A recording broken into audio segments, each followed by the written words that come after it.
Olá pessoal, tudo bem? Seja muito bem-vindo e bem-vinda a mais esse bate-papo aqui sobre gestão. Estou aqui com o nosso diretor, o Dimas Facioli, para a gente conversar um pouquinho sobre tecnologia, sobre gestão, sobre RH. Fica com a gente que eu acho que esse bate-papo vai acrescentar muito para você. Tudo bem, Dimas? Tudo certo, tudo em ordem. Tudo. Vamos discutir agora um assunto que eu quero muito saber a sua opinião e nós somos indagados o tempo inteiro. Dimas, como, na sua visão, que o RH pode trabalhar e auxiliar nos processos de desenvolvimento tecnológico dentro de uma empresa? Qual que é o papel do RH, na sua visão, nesse desenvolvimento tecnológico acelerado que nós estamos vivendo agora dentro dos negócios? Nós falamos no primeiro programa aqui de 30 anos da Facioli, e há 30 anos atrás não tinha nenhum recurso, zero recurso. Tinha... Enfim, uma máquina de escrever elétrica e calculadora. Né? Isso a gente tinha bastante papel, enfim. Hoje o RH tem todos os recursos que ele quiser, todos os recursos tecnológicos estão à disposição de recursos humanos. Então ele tem ferramenta de avaliação técnica, ele tem ferramenta de avaliação comportamental, ele tem plataforma de recrutamento e seleção que facilita a vida dele astronomicamente. Quando nós começamos a Facioli, por exemplo, tinha 40 mil currículos. Como é que faz gestão de 40 mil currículos físicos, sabe? Então é óbvio que tinha um currículo lá que estava amarelo já. Então isso é horroroso, né? Tinha que ter muito arquivo. Tinha mais espaço para arquivo na empresa que para funcionário, para consultor.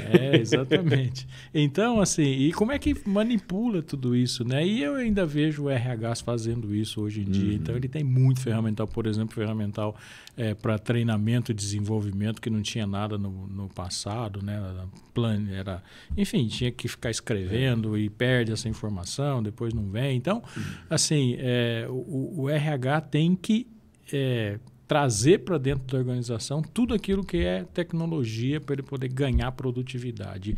A palavra das organizações hoje, do mundo todo, o Brasil é um dos países mais improdutivos do mundo, né? A gente precisa ganhar em produtividade para a gente elevar nosso PIB, a gente precisa ganhar em qualidade, em informação para a gente elevar o nosso PIB. Então, o RH hoje precisa aproveitar todo esse ferramental que está à disposição dele para ele poder ganhar em produtividade e ganhar, obviamente, em análise, né? Para ele poder ajudar a organização. O que eu preciso fazer de treinamento aqui? Está aqui, está na mão. Sim. É isso aqui que você precisa para qualquer gestor, né? Seja em qualquer área da organização. Se ele tiver informação analisada, ele consegue dar uma solução para a empresa, né?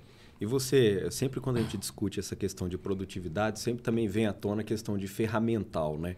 Pô, determinado país é mais produtivo, mas tem muito acesso também a mais ferramentas, mais tecnologia, e isso influencia com certeza na produtividade.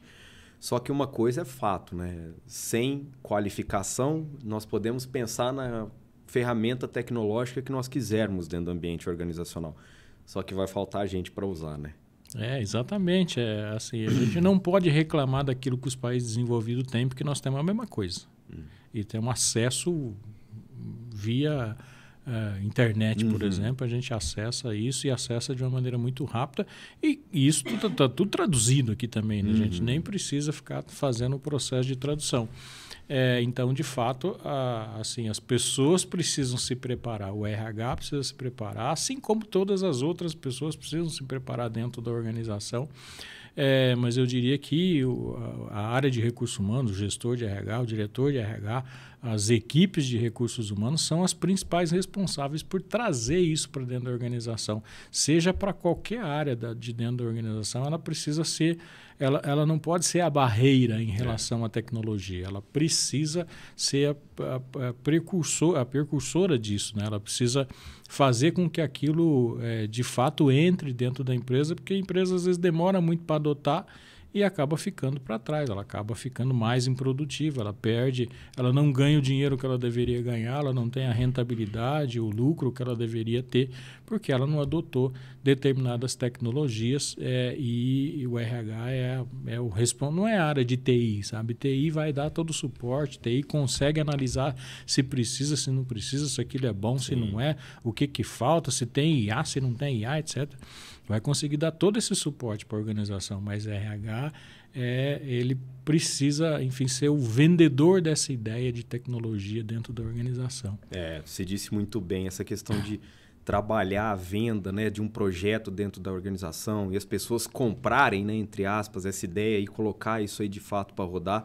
Só que muitas vezes acaba se confundindo, né, Dimas? O pessoal acredita que é uma responsabilidade exclusiva do RH conduzir os processos de mudança dentro da empresa, né? E muitas vezes o RH e a alta gestão é cobrada por isso exclusivamente. E os gestores, muitas vezes, de outras áreas, né, acabam não se responsabilizando em relação ao projeto. Salvo aqueles que eventualmente são os donos do projeto, né? Mas muitas vezes ou não sabem como conduzir ou não trazem para si também responsabilidade. É bom a gente lembrar que o RH também não é responsável por tudo dentro do negócio, né? Tem uma corresponsabilidade, vamos dizer assim, das outras áreas também, né? Dos outros gestores, né? Você sabe que eu sempre digo isso, que o RH é o gerente, né? É o gerente, é o diretor daquela área especificamente. Sim. Então, eu tenho inúmeros RHs dentro da organização. Sim. Imagina que eu tenha 3 grandes diretorias lá, eu tenho pelo menos 3 diretores de RH, mais os gerentes todos estão, são eles o RH. O RH como área é um RH que dá suporte para tudo isso. É óbvio que ele precisa ser amplamente, ele precisa ser aberto para aquilo que é novo e ele precisa entender do negócio, né, de qualquer um dos negócios que estão lá. Mas, de fato, quem faz a gestão das pessoas é o líder imediato dele, né?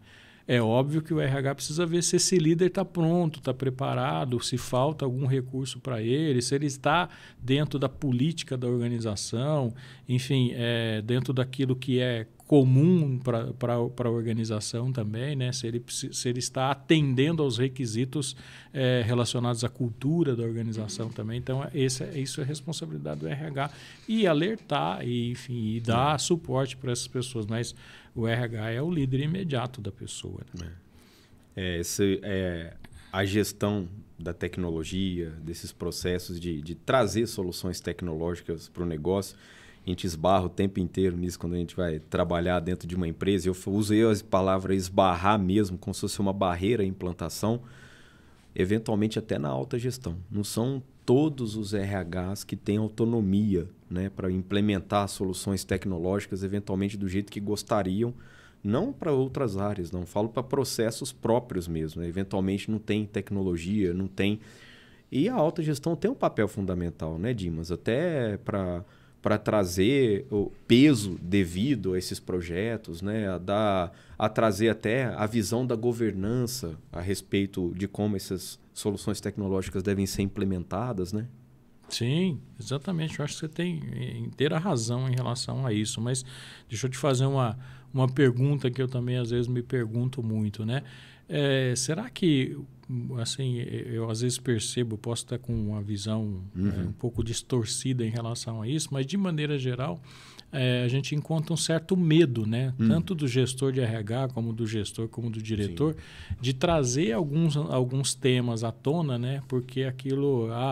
o presidente não gosta muito desse assunto, ele não gosta muito de tocar, mas a gente tem, por exemplo, hoje a questão do ESG, né? Sim. E a gente precisa trazer esses eventos à tona, precisa acabar carregando essa bandeira. E, obviamente, que toda vez que você carrega uma bandeira dentro da organização, você corre determinados riscos. Você não acha que, de maneira geral, também a gente tem gente que tem medo de correr risco dentro das organizações? Com certeza, com certeza. E muitas vezes por insegurança e se enxerga dentro de um contexto, às vezes se enxerga com ou gap de competência para poder conduzir determinados projetos, ou receio de onde esses projetos de inovação, não vamos falar nem de inovação, vamos falar, por exemplo, até eventualmente do ESG que você comentou, para onde eles podem levar a empresa, né? Que caminho que a empresa pode seguir. Então, a gente vai tatear coisa nova, né? Nós vamos tatear diversidade, nós vamos tatear aqui objetivos de desenvolvimento sustentável, nós vamos começar a tocar nos impactos que o nosso negócio faz no meio ambiente. Será que nós estamos dispostos a ver os impactos que nós estamos gerando no meio ambiente também? Então, existe uma série de receios, né, dentro das empresas em relação a que passo que eu dou, né? Que caminho que eu dou. E também, Dimas, a gente bateu um papo sobre isso já num outro podcast, quando nós discutimos aí os 30 anos da Facioli, e nós discutimos também que não é sempre que a empresa está disposta a comprar a ideia de determinado projeto, né? por uma série de fatores, ou por receio de mudar mesmo, ou aquele público que está lá, igual você havia comentado, né? Eu conheço determinadas pessoas há 30 anos, então às vezes a pessoa está há 30 anos, está assumindo outra geração, mas a nova geração pensa diferente dos 30 anos, né? Então é importante também trabalhar todo esse processo de gestão da mudança dentro do negócio, acompanhar a evolução não só do mercado, mas do público interno também para ver, né? Eu quero ser igual ao mercado, quero implantar ESG, eu quero implantar tecnologia, mas o meu público interno como ele é, né? Olhar a questão da cultura interna, são questões que são importantes a gente pensar no negócio. São importantíssimas, né? E a gente começou a falar aqui da questão de tecnologia, né? E assim, se a gente resumir essa nossa conversa só a questão de tecnologia para a gestão de pessoas, a gente, de novo, tem um caminhão de soluções, né? E às vezes a gente olha para a empresa fala, a gente não está no momento adequado. Não é nem no momento de recurso, né? Não é nem no momento financeiro adequado. O meu pessoal não está preparado. Nunca vai estar preparado se você não implementar. Assim como não vai estar preparado para você implementar um ERP, por exemplo. Eu quero implementar um ERP, mas meu time não está pronto. Não está pronto. Ninguém está pronto em momento nenhum. É importante que as empresas saibam disso. Então, você precisa assim, dar o pontapé inicial para as pessoas ficarem prontas. E você vai assumir a responsabilidade, de fato, de preparar essas pessoas e até de, eventualmente, errar na calibragem, de repente. Falar, eu fui muito rápido nessa implantação, mas nunca deixar de implantar, né? Nunca deixar de... Porque se você está fazendo um processo sem automação hoje, você está gastando muito mais tempo do que o seu concorrente está gastando. E você está fazendo com pior qualidade. Imagina, por exemplo, você fazer o controle de vendas, por exemplo, o controle de toda a tua equipe comercial, de meta, de objetivo, etc., em planilhas de Excel, sabe? Mesmo que seu sistema consiga fazer todo o processo de venda lá, você, na hora de calcular a comissão, tem que recorrer a uma super, hiper, mega, e eu não estou falando bobagem, porque você já viu isso junto comigo, planilha que, sei lá, uma hora desaparece. Sim. Ou, sei lá, quem inventou ela não sabe mais para que serve aquela coluna. Então, assim, isso é tecnologia, isso é inovação dentro das organizações. Então, se eu estou recorrendo a isso ainda, eu estou gastando mais tempo e mais dinheiro do que o meu concorrente. Então, eu preciso avançar, eu preciso ser igual do ponto de vista de recurso. E eu acho que a coragem que os gestores, de uma maneira, precisam ter, tanto os de RH como de outras áreas, os de RH olhando para as soluções de RH, levar para essa discussão, né? Como você falou, nós vamos trabalhar com governança agora.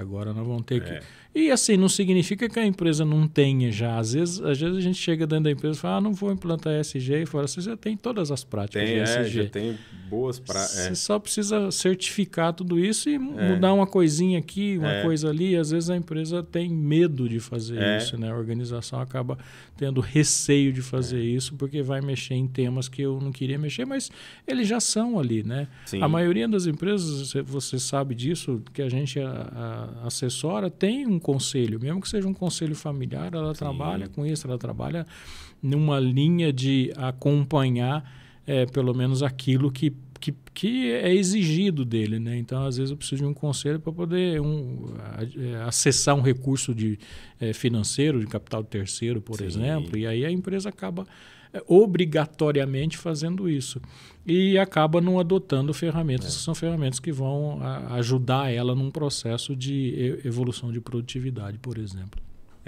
Realmente. Recentemente eu estava lendo um artigo, inclusive científico, né? Para eu poder trabalhar dentro do meu trabalho de conclusão de curso, de pós-graduação, e eu estava vendo que os principais autores do mundo, assim, principalmente quando a gente discute adoção de tecnologia, e não estou falando só de RH, a gente pode trazer para o RH, mas não estou falando só de RH, eles destacam como um dos principais ganhos que a tecnologia traz para o negócio é a possibilidade das pessoas atuarem em processos que, de fato, geram valor, geram riqueza para o negócio. Então, tudo aquilo, partindo do princípio assim, tudo aquilo que dá para nós automatizarmos dentro do negócio é uma tarefa essencialmente operacional, que está sendo feita por um computador, e aí ele vai automatizar aquilo ali. Então, coisas que as pessoas se dedicavam tempo, igual antes igual você falou lá, a gente tem uma base de currículos lá com não sei quantos mil currículos na Facioli. 40 mil. Tinha que ter uma pessoa em determinada hora ali para separar esses currículos, organizar, né?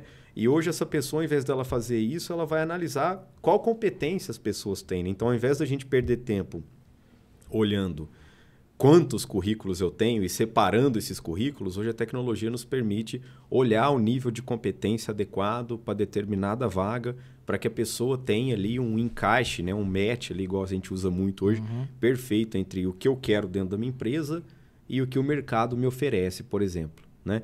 Então, a gente precisa ter ciência, acredito, dentro dos negócios, que a automatização de processos, trazer tecnologia para o negócio, vai permitir que o meu time trabalhe em outros processos que são, de fato, geradores de riqueza para a empresa. Exatamente. Isso é ganho de produtividade.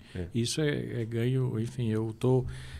não vou despender recursos como uma pessoa ou mais que uma pessoa para ficar separando currículos, que é o exemplo que você deu ali, e nem para ficar fazendo input de nota fiscal no sistema, por exemplo, né? A gente já, assim como as companhias aéreas, a gente já trabalha para eles, compra passagem, paga, daqui a pouco despacha a mala, daqui a pouco a gente vai pilotar o avião.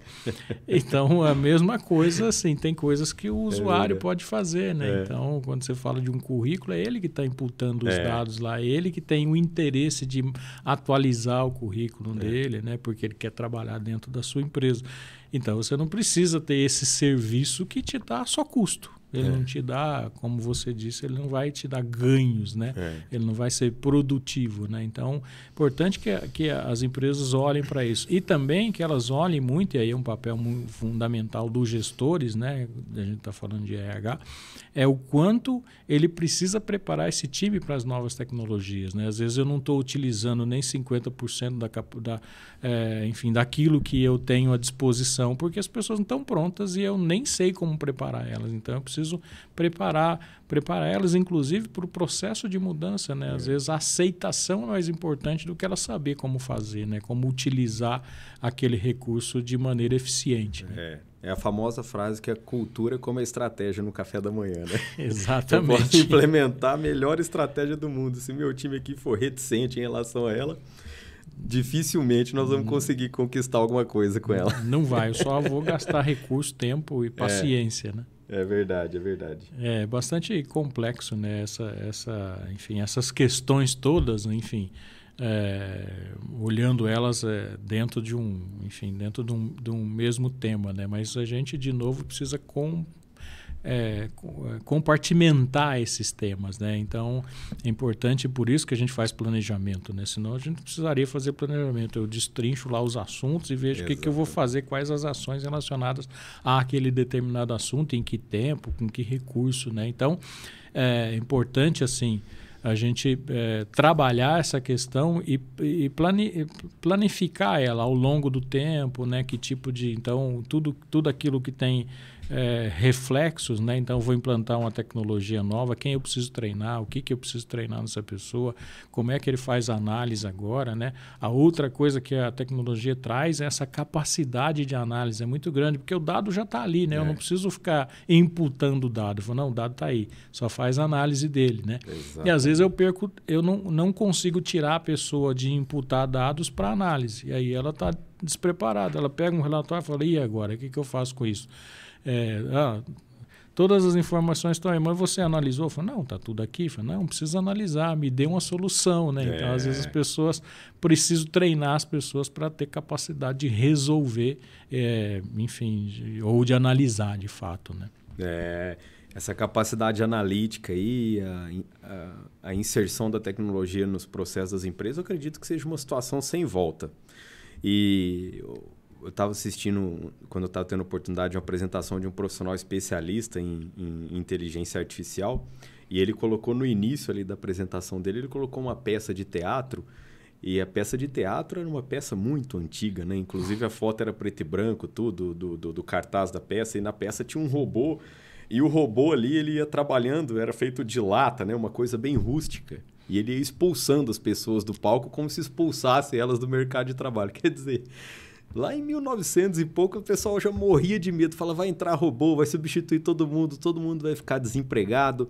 E não é essa a verdade, né, Dimas? Na verdade, os robôs, eles vêm, a tecnologia vem, a inteligência artificial vem para trabalhar em processos que são exageradamente rotineiros, né, operacionais, e vão permitir que as pessoas também trabalhem seu desenvolvimento para trabalhar em processos mais complexos, né, que são mais geradores de riqueza para os negócios, que são mais geradores de crescimento para elas mesmas também, né? Como você enxerga esse processo de adoção de tecnologia nos negócios? Sempre me pergunto se a tecnologia tira emprego, né? A tecnologia transforma o trabalho, ela não tira emprego. A gente vai trazer, nós vamos tentar, vai tentar trazer aqui um profissional que vai falar disso, né? Que é um cliente nosso, enfim, ele transformou a organização e a organização gera muito mais emprego hoje do que gerava no passado, como ela era, né? Então, assim, a automação está para a gente ganhar produtividade, então eu consigo produzir muito mais coisas no mesmo tempo, né? Então, as máquinas conseguem fazer isso, por exemplo, do que as pessoas conseguiriam, então isso acaba...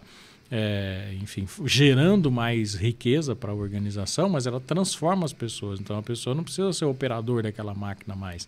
Ele precisa analisar os resultados que aquilo está trazendo, ele precisa analisar a qualidade do que ela está produzindo, ele precisa entender de custos do processo para ver se o processo está adequado, ele precisa entender de treinamento, porque ele precisa treinar as pessoas para conseguirem adotar ou entender aquele processo, né? Então o cargo se transforma.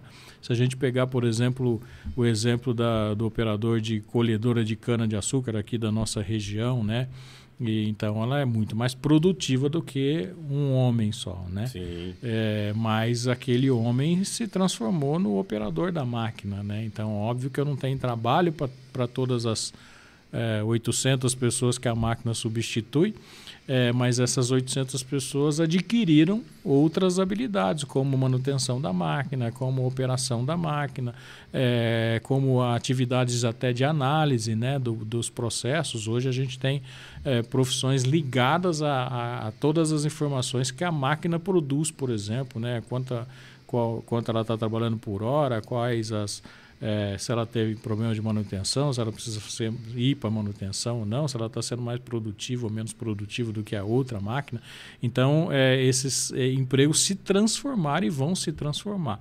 É óbvio que se eu não estiver pronto para transformação, eu vou sair do mercado, vou ser expulso pelo robô de lata, como você deu o exemplo aí do cartaz lá da peça de teatro, né? Então, o que as pessoas precisam entender é que elas precisam se transformar, porque senão, de fato, não tem trabalho para elas. E realmente, quando a gente vai bater um papo com profissionais de outras áreas e nós discutimos a questão da transformação digital e nós colocamos um slide lá na apresentação, transformação digital, né? Tem muita gente que pensa, isso aí não faz parte do meu negócio, né? Mas faz parte de absolutamente todos os negócios, né? Você acabou de citar no agro, o operador de colhedora lá de hoje, ele não é o mesmo operador de colhedora de anos atrás, ele tem que saber lidar com uma série de equipamentos tecnológicos, tudo, e de certa forma melhorou a qualidade do trabalho dele também, né? Ele está trabalhando utilizando uma máquina mais moderna, se sente mais valorizado, tem mais conhecimento, tem a possibilidade de trabalhar em processos diferentes. Isso vai enriquecendo a capacidade das pessoas de se desenvolver e a alternativa de trabalho para elas também, né? Não, sem dúvida. A gente, outro dia eu estava vendo um estudo, né, sobre essa questão de quanto é que a gente cresceria o nosso PIB se a gente conseguisse alcançar as notas médias, né, enfim, do estudo de formação educacional no mundo todo, né? Uhum. Então, se a gente tivesse as médias mundiais, né, que não são médias de países como o nosso, de países desenvolvidos também, a gente cresceria 2% o nosso PIB. Então, assim, essa questão da formação, da educação, da preparação precisa ser mais do que uma política pública, né? Precisa ser uma política minha, né? Precisa ser uma política da minha organização para transformar aquelas pessoas em pessoas que consigam atuar nesse modelo que é o modelo tecnológico.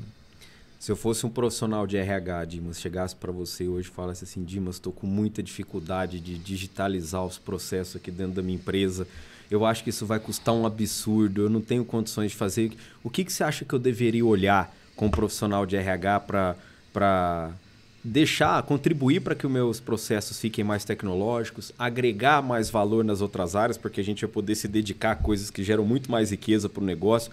quais dicas você daria para mim, para eu poder implementar processos, auxiliar as outras áreas a se desenvolver? Onde deve estar o olhar desse gestor hoje? Eu falei aqui antes, enfim, acho que essa questão do olhar, o RH, olhar para o futuro, ele tem que estar com o olho sempre no futuro, né? Então, assim, se ele quiser essa resposta concreta, ele precisa ver o que a empresa vai precisar. Daqui 1 ano, 5 anos, 10 anos, né? E aí ele traz qualquer solução tecnológica, mesmo que ele erre na solução tecnológica inicialmente, ele precisa trazer. Então, ele precisa transformar o RH dele num RH digital. Ele precisa dar a oportunidade do empregado olhar o olerite dele no tablet dele, no celular dele, por exemplo. Ele precisa dar a oportunidade do empregado dele digitar quando é que ele quer as férias lá no computador, no celular dele. Ele vai lá, entra lá na senha dele, fala, eu quero sair de férias aqui. O próprio sistema vai dizer para ele se pode, se não pode. Fala, pode, você pode sair porque está programado.